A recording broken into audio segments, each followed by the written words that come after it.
Армысыздар, құрметті тыңдармандар, арнама қош келдіңіздер.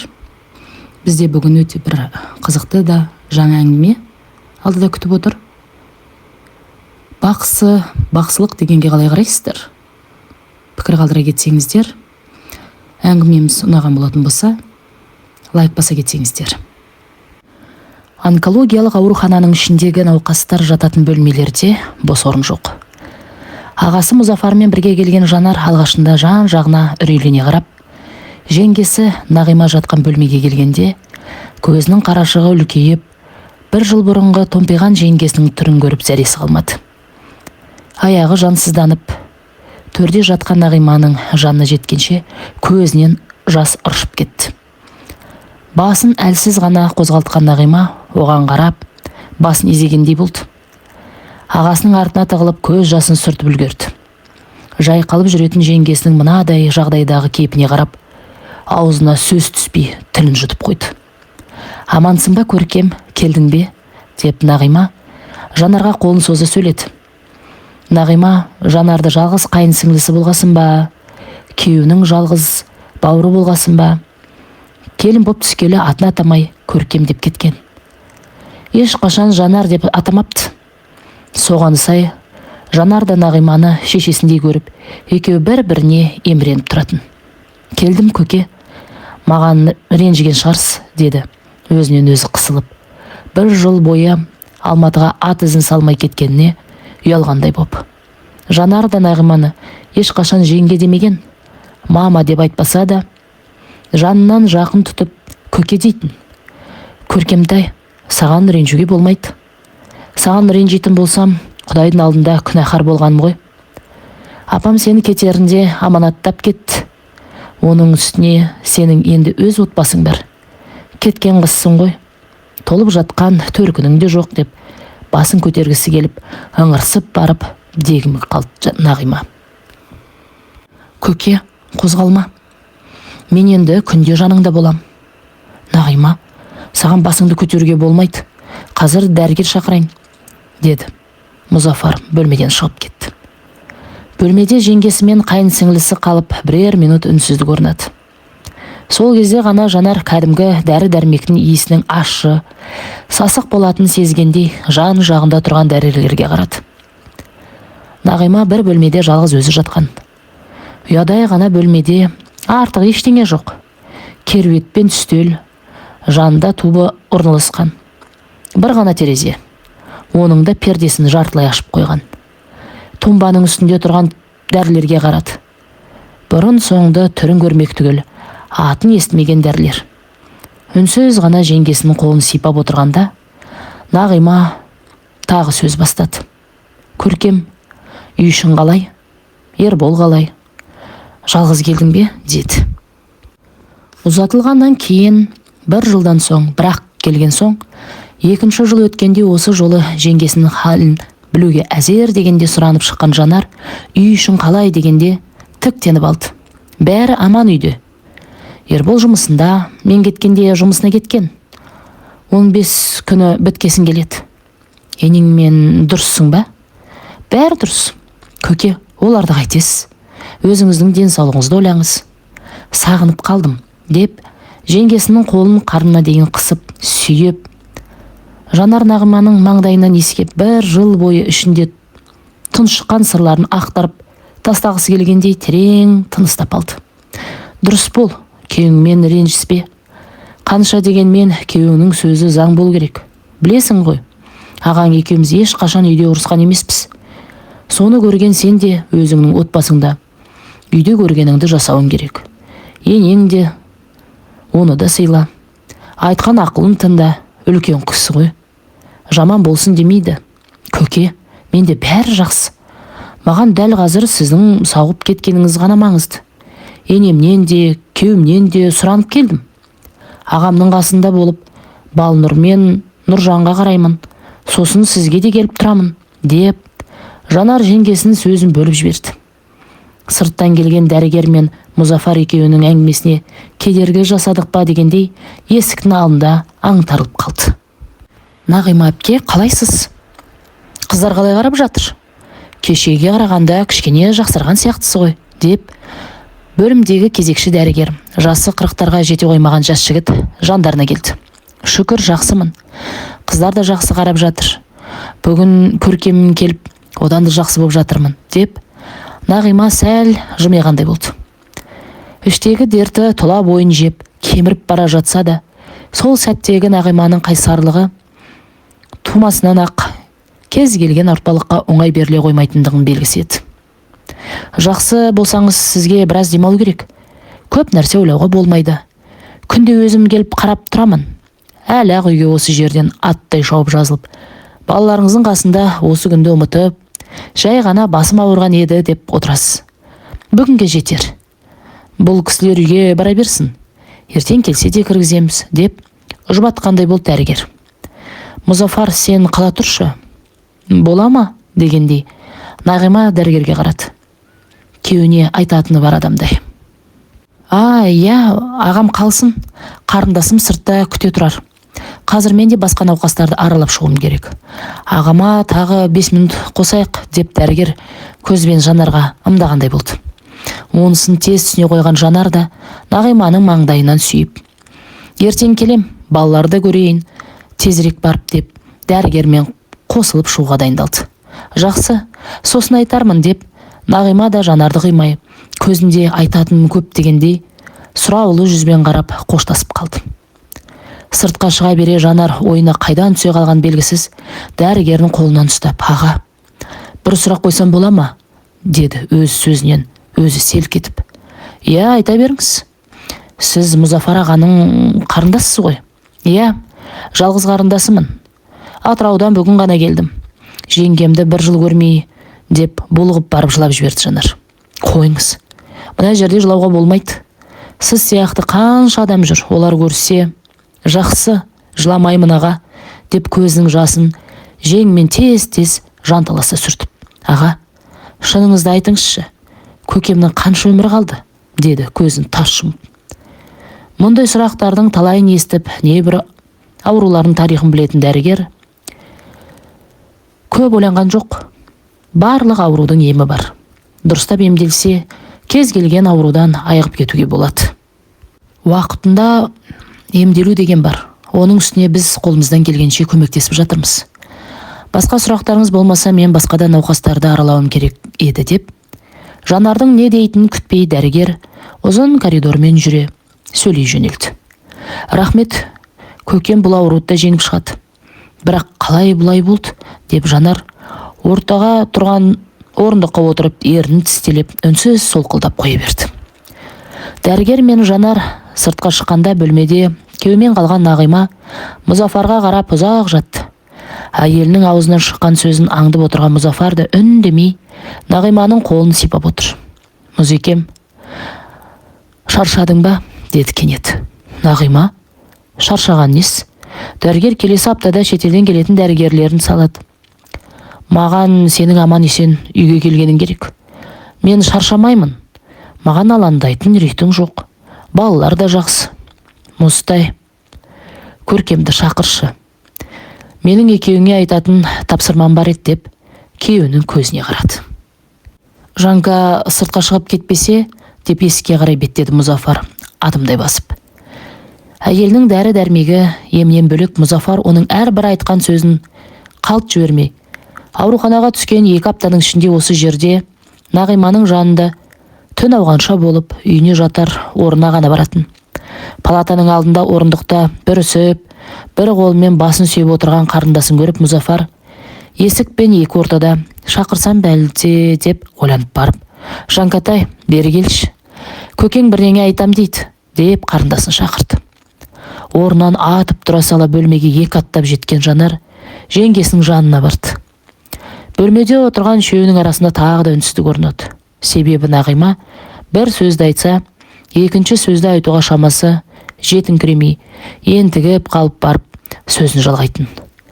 Оның айтатын сөздерін асықтырмай, ағалы қарындасты екеуі барынша айтқан ұғып алу үшін демдерін іштерінен алып отырғысы сол.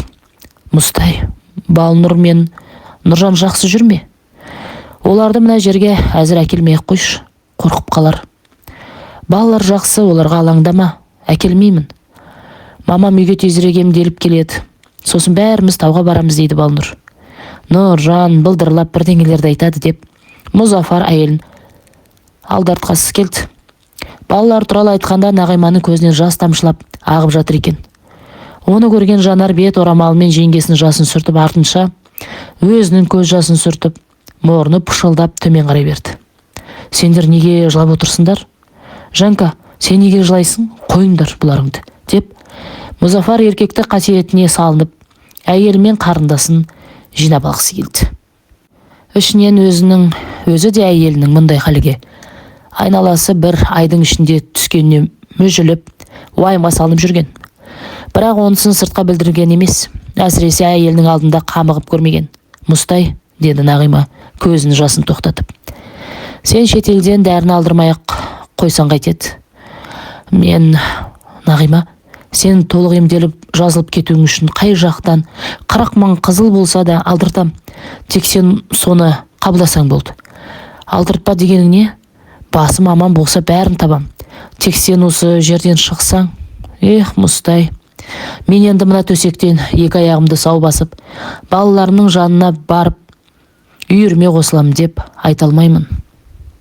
Нағима, көке, деп ағасымен қарындасының даусы қатар шықты. Тоқтай тұрыңдар, мені тыңдандаршы. Мен өз ауруымды өзім ғана білем. Менің бұл аурумен ауырғаныма талай жыл болған. Соңғы 2 жылда ісігім үлкейгенін сездім. 6 ай бұрын дәрігерге қаралғанымда ісігімнің үлкейіп кеткен, ота жасату, химия алу керектігін ескерткен. Сонда неге айтпадың маған, Нағима? Неге жасырдың? Кімнен жасырдың? Деп Мұзафардың түрі бұзылып кетті. Жасырсам да, жасырмасам да болар іс болды. Бұл ауруды жеңген адам бар ма өзі? Қайдам. Мен де сол көптің бірімін. Берілмесіме қоймайды бұл ауру. Әйтеуір бір күні шегіне жетер деп жүрдім. Міне жетер жеріне жетті. Мен енді бұдан әрі адам болып кетем деп айта алмаймын. Шетелден келетін дәрін көп болса, тағы да 6 ай өмірімді ұзартар. Одан кейін не болмақ?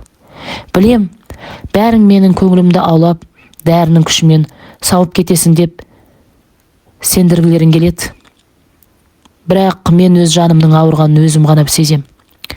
Көке, сіз неге олай айтып жатсыз? Деп Жанар Нағиманы құшақтап алды. Тұра ғой, көркемтай, басыңды көтерші. Саған айтатыным да, ағаң айтатыным да бір нәрсе. Мені тыңдандаршы тек. Көке, ең болмаса маған айтпадыңыз ба? Неге жасырдыңыз бұлай ауырғаныңызды? Енді ғана көштен ұзап, өз жұртыңды тауып жатқанда мына жақта жатып алып, ауруымды айтып, қалай уайымдап қояйын сені? Мен үшін сен уайымға салынып, алаңдауға тиісті емессің ғой, көркемтай. Енді мені тыңдандаршы. Екеуіңе қатар айтар бір ғана өтінішім бар. Балнұр мен Нұржанның адам болып кетуін қадағалаңдаршы. Естерін біліп, 18-ге толғанша тәрбиелей алсаңдар. Ары қарай екеуі бір-біріне ес болып, үйілмелі-сүйілмелі болып күндерін көріп кетер. Нағима, не айтып кеттің? Саған мұндайды ойлауға болмайды ғой. Жатып тынығып алшы. Өзің тәрбиелейсің балаларды. Екеуміз бірге. Мұстай, сөзімді бөлмеші, өтінем. Көркем, балапаным, сені де кезінде апам кетерінде отырғызып қойып маған табыстаған. Мұзафар жұмыс барысымен түзде жүреді. Жалғыз қызыма өзіңнің қызыңдай қарашы. Ұзатып жіберсең болды. Бауырыңа тартып, жетім қалғанын сездірме деген. Апамның ол аманатын орындай алдым ба, орындай алмадым ба, білмедім. Көке, мамамның жоқтығын білдірген жоқсыз. Бәрін орындадыңыз. Мен ризамын ғой сізге. Бірақ мына айтып жатқаныңыз, деп Жанар тағы да тоқтай алмады. Көркем, жылама балапаным, көркемтай. Апам сені маған тапсырды. Мен де енді 2 балапанды саған да аманаттаймын. Ағаң түздің адамы. Балаларға қарауға бірде қолы тисе, бірде қолы тие бермейді. Әттең алыстасың. Сол ғана ойландырып жатыр мені. Кеу бала да сенің жағдайыңды түсініп мына жаққа келе қоймайды ғой. Дегенмен ағаңды жалғызсыратпа. Балалармен хабарыңды үзбе. Реті келсе жиірек келіп тұр. Бала деген ертең ақ адам болып кетеді. Тек дұрыс тәрбиеленсе екен деймін, деп ентігіп қалды Нағима. Нағима, болды енді. Сен көп нәрсе айтып кеттің. Қайдағыларды айтып, Мұстай, маған бүгін айтып қалу керек шығар. Тоқтатпашы мені. Мен әлі өлген жоқпын, тірімін, Көркемтай. Алматыға келуге уақытың болмай жатса, ағаң қанша дегенмен ер адам ғой. Жалғыз қиын болады. Егер жақсы әйел кездесіп жатса, өзің бақылап қарарсың. Ол әйелдің балаларға қалай қарайтынын ағаң сезбесе де, сен әйел ретінде сезесің ғой. Сол жағын өзің қадағаларсың. Ағаңның соқа басын сопиып жалғыз қалдырма. Алсын, әлі басы жас, бірақ Балнұр мен Нұржан жыламай жүрсін. Жөні түзу адамды таңдауға да көмектесерсің. Ағаңа қарасқаның да сол болсын. Ал енді саған жақсы жеңге бола алдым ба, бола алмадым ба, өзің білесің ол жағын, деп тағы да уһлеп барып терең дем алды. Маңдайынан суық тер шығып, Жанардың қолын қаттырақ қысып қалды. Көке, шешемнен кейінгі маңдайымнан сипаған жалғыз адам өзіңіз ғой. Сіздің жақсылығыңызды ұмытсам, Құдайдың қаһарына ұшырайтын шығармын. Мен бауырымды жылатпаймын, деп қайдан келген белгісіз бір күш Жанардың сөзін нығарлап шығарды. Жылатпа, қарайлап жүр. Ағаңды да жалғызсыратпа. Мұстай, сен маған өкпелеме, мен саған сенем ғой. Балалар адам болса, Нағима жақсы. Енді біраз жатып тынығып алшы. Жанканы алып үйге барайын. Інісі мен сіңлісін көрсін. Жолдан да шаршаған шығар. Рұқсат болса біз шығайық. Ертең тағы келеміз, деп Мұзафар барынша шыдамдылық танытып, әйелінің алдында әлсіздігін көрсетпеуге тырысып бақты. Иә, барыңдар, Балнұр мен Нұржанға жолай бірдеңе алыңдар, сырттан барғанда қолдарыңа қарайды ғой, деп Нағима өзі жаны ауырып жатса да екі перзентінің қамын ойлап жатты. Ауруханадан шыға сала Жанар көлікке жете сала ағасының алдында еңкілдей жөнелді. Аға, мені кешіріңдерші, бір жыл бойы келмей көкемнің мынадай жағдайға түскенін көріп, өзімді кімге теңерімді білмей отырмын. Неге айтпадыңыздар? Өлсем де келер едім ғой. Жанкатай, болды енді. Жылама. Неге жаман ырымды шақырып жатсыңдар? Сенің кінәң жоқ, отбасың бөлек адамсың. Бізге бола алаңдамағанды қаладық. Нағиманың өзі маған бір ай бұрын ғана айтты ауырған. 2 апта бұрын ес-түссіз құлады. Басы ауыратын айтып, дәрі ішіп, кейде демалып жатып қалатын. Ондайын білсем баяғыда-ақ емдетер едім ғой. Бар мал мүлкімді сатсам да. Үйге барайықшы тезірек. Балнұр мен Нұржанды кімге тастап жүрсіз? Білмеймін. Жүрегім сезді ғой ана жақта жатып. Енеме де, күйеуіме де айттым. Мен түсініп жатқан кім бар дейсің ол жақта? Бәрі бастық, бәрі ала көзмен қарап, бірдеңе десең, жұртта жүр өлмей, жұртпен бірге көрерміз деген сөздер бар. Шыдамым бүгінге дейін ғана жетті. Алматыға барып, дәрігерге көрінем. Көкем қатты ауырыпты деп, ешқайсын тынымай кеттім. Нұржан мен Балнұрды көрші Роза апаң қарап отыр. Өзіңнің де немерелері бар, солармен бірге жүреді. Мен кешке дейін қаладамын, ауруханаға келем. Кеш бата бірақ барып жүрмін. Ербол біле ме бұл жаққа кеткеніңді, деп Мұзафар күйеу баласының қарындасына қалай қарайтын білгісі келді. Біледі, қазір жұмыста, 1-2 күнде келеді үйге. Жұмысында жүріп бухгалтеріне айтып самолетке билетке ақша салдырды. Шешесіне де өзі ескертті, деп Жанар ағасының көңілін орнына түсіргендей болды. Ағасы мен қарындасы жолай Нағима айтқандай балаларға қолына ұстатарларын алып, Талғардың етегінде орналасқан шағын ауылға кіріп келді. Жанардың келуін күтіп, ауру әбден асқынған Нағима да өз сырқатының қай жерге келгенін сезгендей, күйеуі мен қайын сіңлісіне аманатын айтқаннан кейін 3 күн өтпей аурухана төсегінде көз жұмды. Жанар өзін іштей кінәлап шешесінің орнына шеше болған жеңгесінің ауырғаны осынге дейін білмегеніне өкінді. Әйелінің айналасы 1 айдың ішінде осылай жан дүниесінің астан кестенін шығарып, өзін жалғыз тастап кете бергеніне Мұзафар да есеңгіреп қалды. Ес біліп қалған 4 жасар Балнұры шешесінің бұл өмірде жоқтығын сезгендей, Нағиманы табытқа салып бара жатқанда, құлағына біреу келіп, мамаң енді келмейді дегендей, әкесінің аяғын құшақтап шыңғырып, мамау деп жылаған. Оны көрген ағайын туыстың үлкендер одан әрі егіліп сіңілісін Жанар ғана босатып алды ағасының аяғынан. Нағиманың денесі жер қойнына табысталып келгеннен кейін Қарақалпақстаннан келген Нағиманың аға жеңгелері қайтуға жинала бастады. Жиналғандардың арасында Атыраудан келген Жанардың енесі Дариға мен күйеуі Ербол да бар. Жалғыз жеңгесінің қазасы жанына батып, Жанар енесі мен күйеуінің қашан келіп не істеп жатқандарын шаруасы болмады.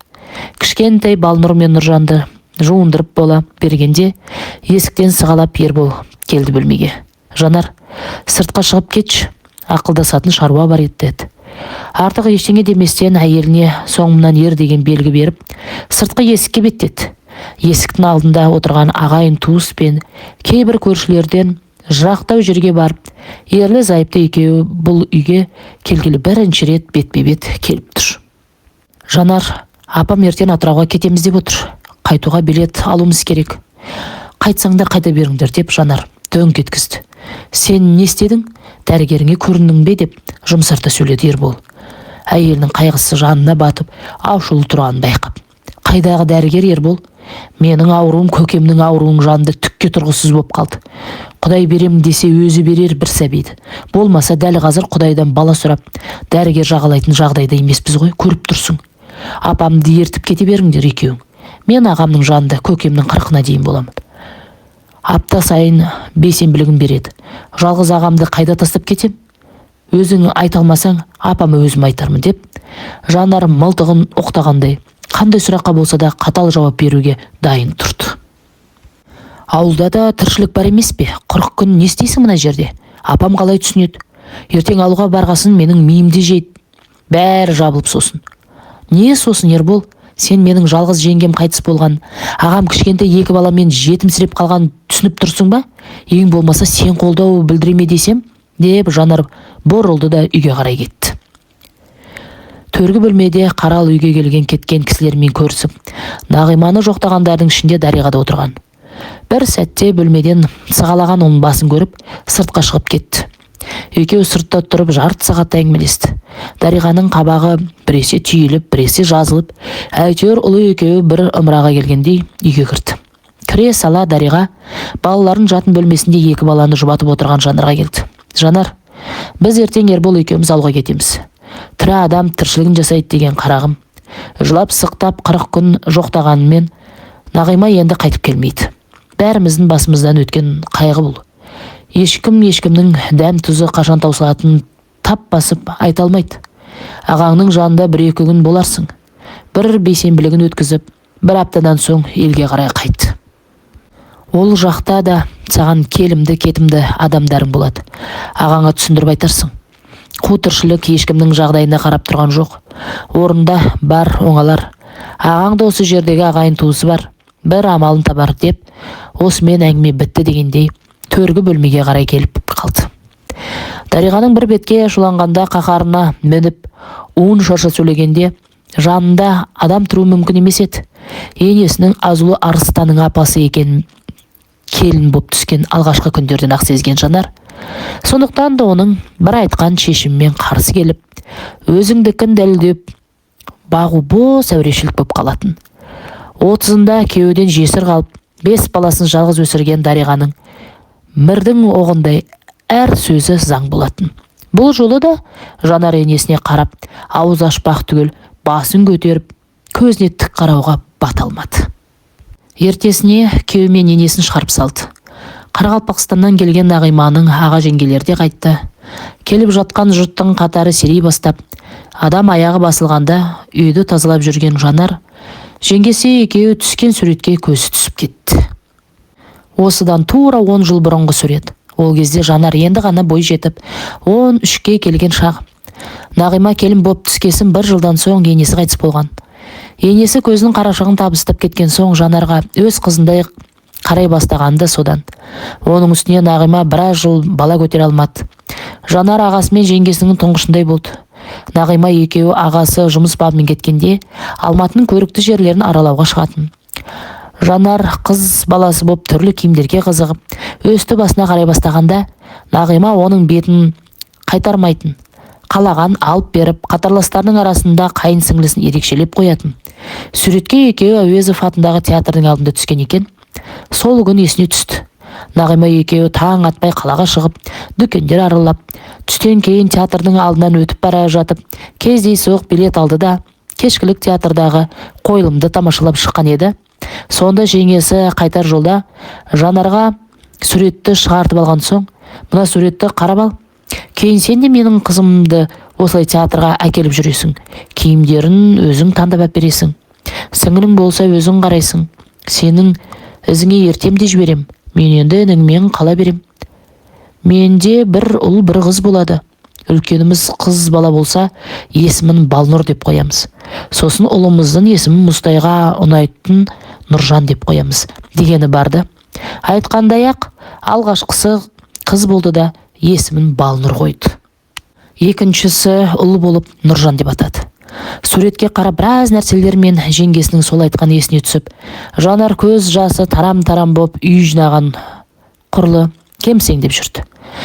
Жеңгесі екеуі Жанар тұрмысқа шыққанша еш ренжіскен емес.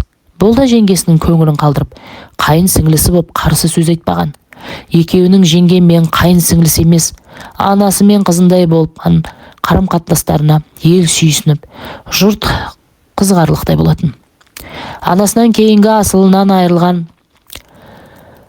баяғы өзінің бөлмесіне барса, көркем ұйқынан тұра ғой, сабақтан қаласың, асыңды ше ғой деп жеңгесі қайта оятатындай Балнұр мен Нұржан жатқан бөлмеге барды. Бірақ Жанардың ішкі түйсігінен бастап үйдің барлық қабырғаларына дейін бұл үйде Нағима жоқ. Енді шын жалғыз қалдың, бәрімен өзің күресесің деп айғайлап тұрғандай. Нағиманың бейсенбілік асына келушілерді жайғарған ағайындары мен көрші қолаңда үйлеріне кетіп, кешкілік ағасы екеуі балалармен жалғыз қалды.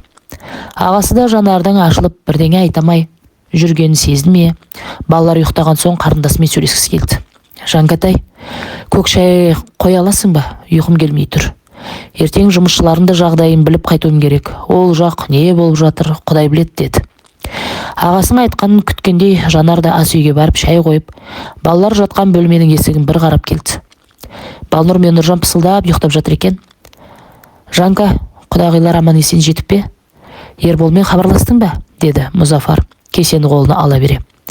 Үнсіз отырғанда ағасының қойған сұрағын шала-шарпы естіген Жанар кесеге қарап қадалып отырған көздерін лезде ағасына қаратып: жетіпті. Ербол бір-екі күнде жұмысына кетеді.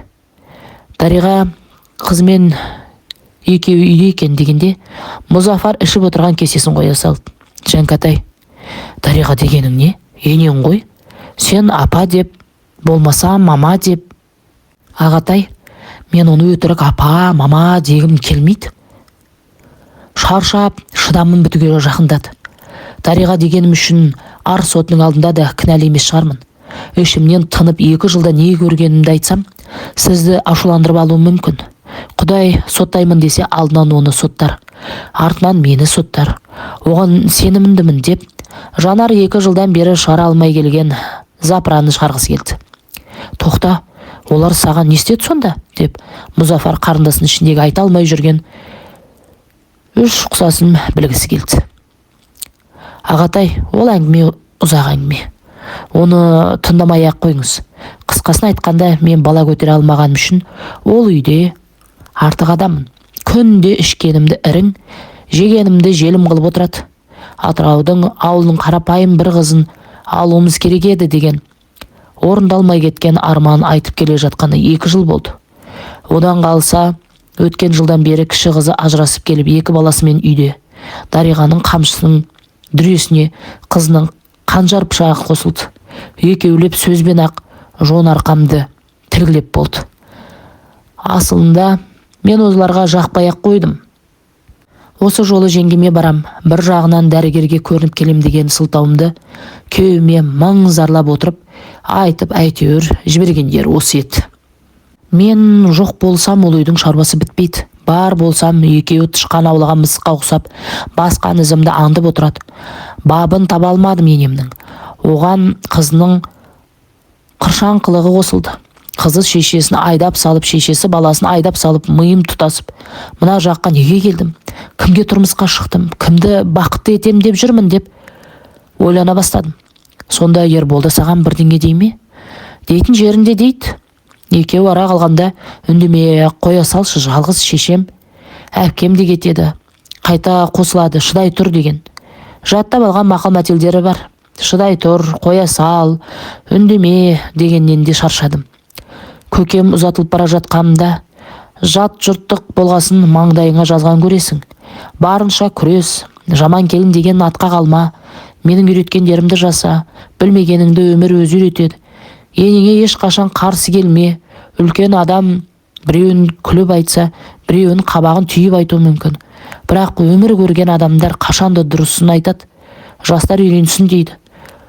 Солардың бәріне шыдас беріп, үйреніп шықсаң, сен ең жақсы келін боласың. Бүкіл әулетке сыйың болады. Шаңырағында сыйың болмаса, сол әулетке де қарабет боласың. Күйеуіңнен бұрын енеңнің тілін тап. Енең жақсы көріп тұрса, баласы сенен алыстап ешқайда кетпейді деген кезінде. Көкемнің ақылын тыңдап, 2 жыл ішінде ұстап, ешкімге айтпадым бұларды. Бірақ шөлмек 1000 күнде емес, 1 күнде сынатыны сияқты менің де. Бір күні шарт етіп сынатын уақытым жақындап қалған сияқты, ағатай, деп Жанар ағасына біраз сырын ақтарып салды. Түсінікті болды, көп ренжіме ботам. Бастысы Ерболмен татусың ба?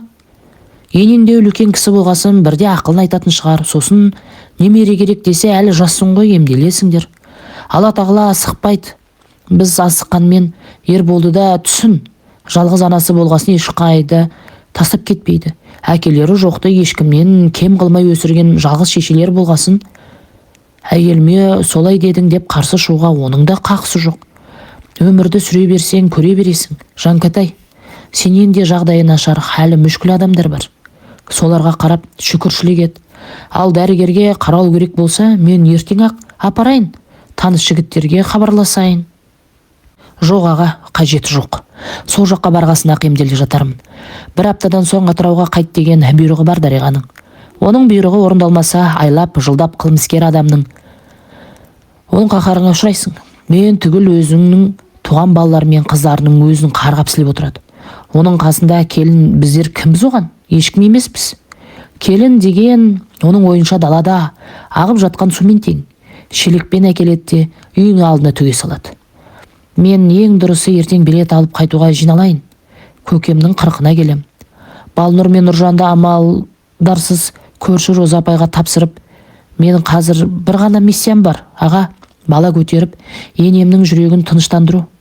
Күйеуімнен бұрын сол кісінің көңілі жайланса, мен де жайлы жүрем. Соны білдім. Күнделікті хабарда болармын.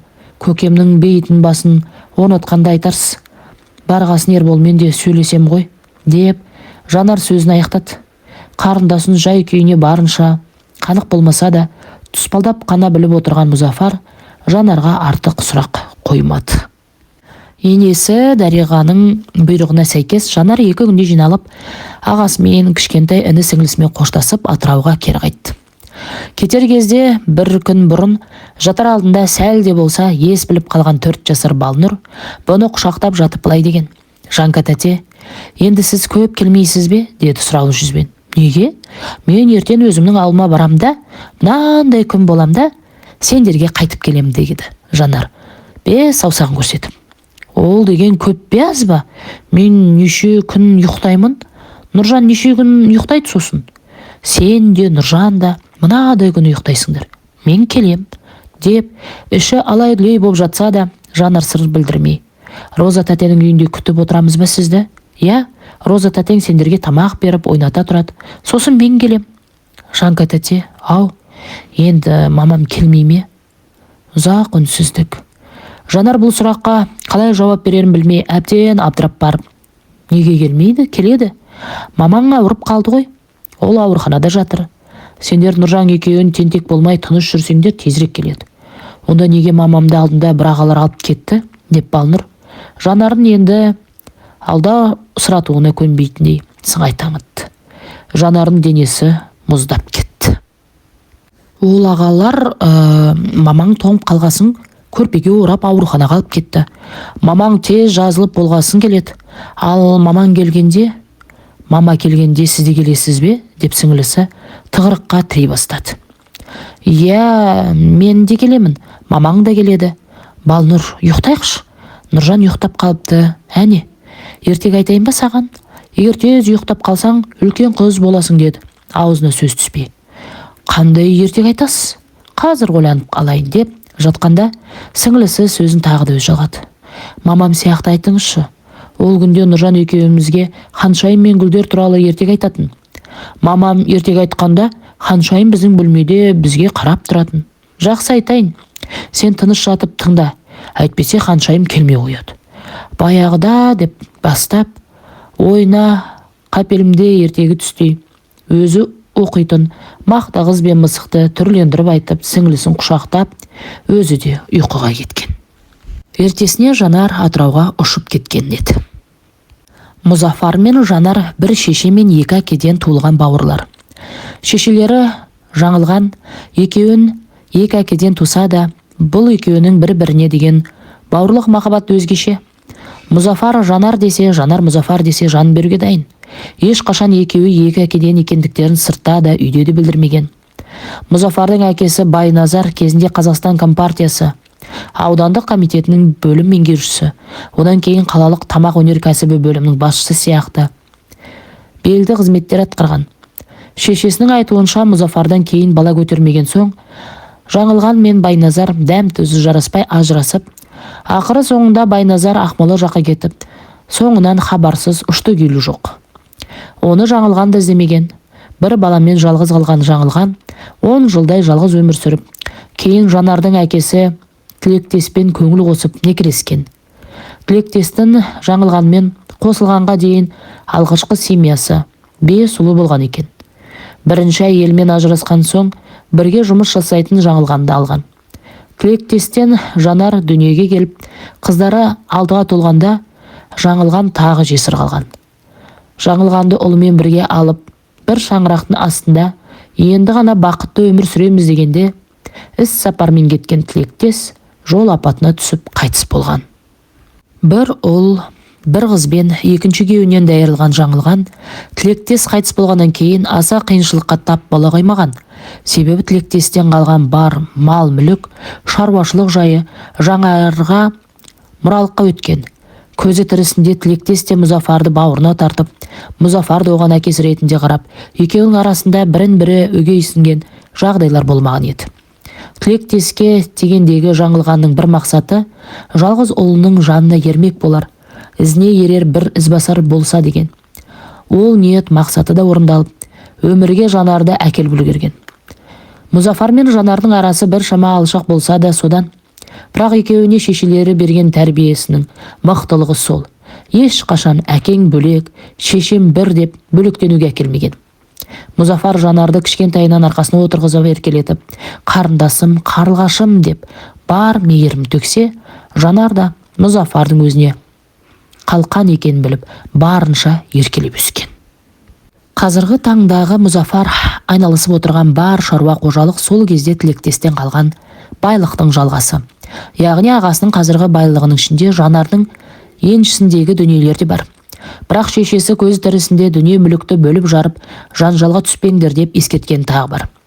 Жаңылған көп ақылын баласына айтып, жалғыз қарындасына таршылық көрсетпеуді қатаң тапсырған. Жанар болса да кішкентайынан бетін жел қақпаған ерке, бірақ жалғыз анасы мен ағасының мейірім шапағатына бөленіп өскен ақылды қыз. Не ішем, не жеймін деп қиналған емес. Сыныптастардың ішінде де беделді, кейін университет оқығанда да көштің соңында қалмаған. Өмірінде анасы қайтқанда қатты қайғырған. Одан кейінгі өмірінде ағасы мен жеңгесі Жанардың ретсіз қайғыруына жол бермеген. Политехникалық университеттің 3-ші курсында жүріп, Ерболмен бас қосуға шешім қабылдағанда, аға жеңгесі қарсылықсыз оның шешімін құптап, бар жөн жоралғысымен Атырауға шығарып салған. Келін боп түскен соң Дариға патшайымның ата заңына сәйкес үйде отыруға, бала тауып, ене бағу шаруаларына міндеттелген. Өзіне жүктелген міндетті адал атқаруға бел буған Жанар, күйеуінің табысына ризашылық білдіріп, қосарлана жұмыс жасаймын деп қиғылық сала қоймаған. Нағима мен Мұзафар екеуі Алматыда ауыл шаруашылығы институтында танысып, институты бітірген соң 4 жылдан кейін барып үйленген. Араларындағы махаббатқа айналасындағы бар дос-жарандары қызығатын. Екеуі бір-бірін көзбен емес жүрекпен ұғып тұратын. Махаббаттарының кереметтігі сонша Мұзафарсыз Нағима, Нағимасыз Мұзафар да апталап ас ішпеуге дайын еді. Ол ма? Мұзафар ауырып қалса, Нағима да қосыла ауыратын. Екеуінің жүрген жүрістерінен бастап, күлген күлкілеріне дейін, тіпті сөйлеген сөздері мен бүк түсіп, ұйықтағандарына дейін ұқсайтын. Мұндай ерекшеліктеріне Жанар да қызға қарайтын. Кейде жеңгесіне еркелеп, менің де күйеуім Мұзтай ағам сияқты болса, екеуміз сіздер сияқты жүрсек қой деп қиялдайтын. Ондайда жеңгесі қайын сіңлісінің көңілін аулап, сенің күйеуің Мұзтай ағаңнан да керемет болады. Екеуің бізден де өткен жақсы семья боласыңдар. Екеуіңнің көп балаларың болады, дейтін. Нағима Қарақалпақстанның қазағы. Нөкісте тұратын атанасы бауырларынан жырақтап, Алматыға арман қуып келген бойжеткен Мұзафармен танысып, бар өмірімді Мұзафармен бірге өткіземін деп осында қалып қойған. Келін боп түскен алғашқы күннен бастап ақ, енесі мен күйеуінің, ағайын туыстарының да бабын тауып, жақындардың арасында ойпырмай, келіннің бәрі жаңылғанның келіндей болса ғой, шіркін деген мақтау сөзге ие болған рас. Қазақы тәрбие мен ұяңдықты бойына жинаған Нағима енесін апалап жаны қалмайтын. Қайын сіңлісіне де атын атамай Көркем деп ат қойған. Бір сөзбен айтқанда, өз отбасының түтінін түзу ұшырып, шаруашылығын дөңгелетіп отырған келін еді. Біраз жыл құрсақ көтермей, енесі мен күйеуінің қолдауының арқасында барынша емделіп, шыдамдылықпен күтіп, Құдайдан сұрап алған екі балапан өмірге әкеле салып, 1-2 жылдың ішінде көз жұмады деп ешкім ойламаған. Туған туыстан бөлек көршілеріне дейін Нағиманың қазасы естігенде күңіренбегені қалмады. Көршісін туысындай сыйлап, қолында барын бөліп беріп, кейбіреуін апа деп, үлкен кісілерді аға деп қатысып, етенен жақын араласатын. Қысқасы, екеуі бір Құдайдан тілеген мейірімді, жанды жүргендерге бауырмал адамдар болатынды. Оларды бәрі жақсы көретін, себебі байлығым бар деп асынып, тасынған емес, қолында барын бөліп бере алатын, жомарттық күйінде де, әйелінде де бар еді. Нағиманың ауруына негізгі себеп болған бір жайт бар. Соңғы жылдары Мұзафардың баяғыдай өзіне деген махаббаты суып қалғандай. Жұмыстан келсе шаршап, жатып алатын әдеті пайда болған. Бірде ұзатылып кеткен Жанарға хабарласқанда, жеңесі бұл жағдайда бірер сөз қозғағаны барды. Сонда әңгіменің байыбын толық түсінбеген Жанар, көке, ағам екеуіңізге көз тиген шығар, елдің бәрі Мұзафар мен Нағиманың махаббаты деген әлі жанып тұр, вулкан ғой, бұлардың махаббаты деп ауыздарынан суы құрып қайтады. Мүмкін жұрттың көзіне жанып тұрған махаббаттарыңызды көрсете бермей, біраз болса да жасырын ұстарсыздар, дегенде қойған. Жеңгесінің не айтқысы келгенін ол кезде Жанар ұққан жоқ. Шаруашылық қамымен жүгіріп жүретін күйеуінде ретсіз мазалмауға бекінген Нағима іштей ойланып, ақырында басында пайда болған ісікті де елемей, бір жылдың ішінде ешкімге қарайламай кетті де қалды. Бірақ Мұзафарға деген бір еніші ішінде кеткендей. Нендей реніш екенін ешкімге тіс жарып айтпады. Алыстағы жеңгелер де білмейді онысын. Жанар да Нағимадан қайтадан қазбалап, ол жайында сұрамаған. Одан кейін жеңгесі де қайын сіңлісін мазалап, реніші туралы айтпаған. Ол туралы кейінірек. Жеңгесі қайтыс болған соң Жанар Атырауға кетерінде ағасынан Нағима екеуінің арасында болған жағдайлар туралы сұрағысы келіп, қанша оқталғанмен, онсыз да жырғасы түсіп кеткен Мұзафарды ренжітіп алармын деп сұрай алмай, бұл сұрақтың жауабын тағы да кейінге қалдырған. Самолетте келе жатып, оны да ойлады. Егер көкем сол кезде маған ішінде жасырған өкпесін айтқанда не болар еді? Бәлкім ағама деген реніші орынды реніш боп, ағам дұрыс емес нәрсе жасаған шығар. Сол жолы көкемді неге аяғына дейін тыңдамадым? Өзім ақыл сұрағанда, ол ерінбей тыңдап, жалықпай кеңес беретін. Не деген эгоист едің, Жанар, деп өзін іштей жеп, ақ бұлттарға қарап тағы мүжіліп, Атырауға жеткенше біраз ойдың жетегінде кетті. Бірақ келесі келгенде, ағамны міндетті түрде сұрармын. Бұл жұмбақтың шешімін көкем өзімен бірге алып кетсе де, бір ұшын шығарармын деді ғой. Нағиманың әр сөзі Жанар үшін құнды болатын. Егер біреу ойындағысын айтқысы келмесе, жанын шығарып қазбалама, тіпті күйеуіңді де. Уақыты келгенде ол адам сырын ашқысы келсе, бір күні атқарылады. Бәрін сабырға жеңдіріп үйрен деп көп айтатын. Сондықтан болар Жанар енесі айғайлап жер жеберіне жетіп жатса да үндемей бас изей беретін. Дәл солай күйеуіне де мойын сұнып бетінен алмаған. Бірақ ендігі жерде қалай болар екен? Оны алдағы уақыт көрсетер. Ұшақта отырып іштей Атырауға жеткесін баяғы таз қалпыма түсем ғой. Енем қалай қарсы алады? Әлде бәрін тастап ағамның жанына келіп, бір жағына шығысып көмектесем бе екен? Күйеуім дейтін күйеуім де жоқ, қолдап отырған. Енемнің түрі мынау, ештеңем жақпайды. Бала көтере алмасам оларға керегім жоқ шығар деп, екіұдай сезімде келді Жанар. Әуежайдан ешкім күтпеді. Жалғыз өзі сөмкесін сүйретіп, үйінің табалдырығын аттады. Есіктен кіре салғанда, қабағы қатулы қарсы алған енесі: "Келдің бе шырағым? Қызметіңе кіресе ғой?" деді. Қызметіңе кіресе ғой дегені, үйдің тірлігін жасап, келіндік қызметіңді атқар дегені. Үйдің ішін көзімен бір шалғанда шашылып жатқан бөлмелерді көріп, Жанар жиіркеніп кетті. Бұл үй Жанар жоқта осылай апай-топай боп, босағадағы аяқ киім төрге шығып алатын. Жағдайлар сәнге айналғандай. Жанар жинамаса, қайынәпкесі де қолына ештеңе іліп алмайды. Ұйқысын қандырады, немесе құрбыларына барып, мұң шерін тарқатып келеді. Төргі бөлмеде ұйықтап жатқан қайынәпкесі онымен тұрып, көрісуге де амандасуға да жарамады. Жанар да оған барып мен келдім деп айтпады. Өз бөлмесіне кіріп киімін шешпестен қақиып отырды қойды. Сөмкесін ашып заттарын реттегісі де келмеді. Кері Алматыға кеткісі келді. Миында не бір ойлар сумаңдап, басы ысып ауырып, өзінен өзі мына үйден кеудесі қысылғандай, төсегіне енді басын қоя бергенде, есіктен енесінің басы көрінді. "Қалқам, курортқа келдіңіз бе? Не бұйырасыз? Шай ішесіз бе, әлде ет асып жіберейін бе?" деді кекете сөйлеп. "Қазір апа, кішкене басым ауырып кетті. Бұл үйде басы ауырмайтын мен ғана шығар. Бәріңнің ауру сырқауың асқынып, күні ертең о дүниеге аттануға дайындалып жатқан сияқтысыңдар. Ана қыздың жаты санау, бай келіп, аяғына жығылмайынша бармаймын, болмаса ата-енем келіп, табанымды сүйсін дейді. Осыларды мен зорлап бергенде байларына. Сенің жатсың мынау, келе сала басыңның сақинасы ұстап. Апа, қазір 5 баланы жетілдірем деп, борбайыма деген қанталап, жанталасқанды қайтейін, 5-еуінен де рахат көріп отырғаным жоқ, деп Рабиғаңыз жаттанды цитаталарын қайталап, қисайған орамалын жүре тартып бөлмеден шығып кетті.